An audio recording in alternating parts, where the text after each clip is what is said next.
د چارسدې تنو سیمې سره تعلق لرونکي څلور کلن اویس د تیرو 2 ورځو راڅخه روک شوی دی.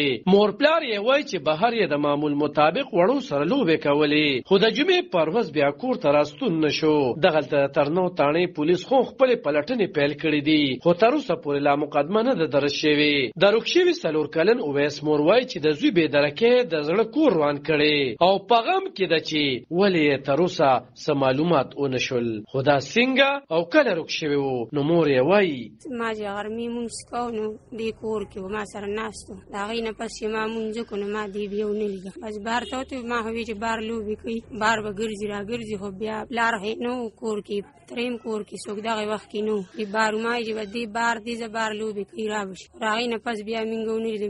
ما ته ماښام کې پته ولګېده چې دې به بس اوس الله پوهېږي چې کوم ټایم کې غیب شوی دی. بس دا په داسې حال کې ده چې تېر کال په 11 جنوري د چارسدې یوه 2.5 کلنه مریم نومې ماشومه روکه شوې وه چې بیا وروسته مړه پیدا شوې وه او پلار یې د وژنې په تور ککړو. خو د اویس ماشوم پلار عبیدالله وایي چې دې هغه وخت جومات کې و چې د هغه د بېدرکۍ اطلاع ورته وشوه. مونږ لړه ما نه جمع شوې وه او جمع سره چې زه راووتم ما قاري صاحب تنها راټولوله. دې کې مې همدا کشر ورور و چې یاره اویس کور نشته، دغسې دې وړو مې ورته سوال جواب وکړو چې اویس وګوره دا یو کور دی، دا مشر دوی دی او دې کور دی او بل نشته.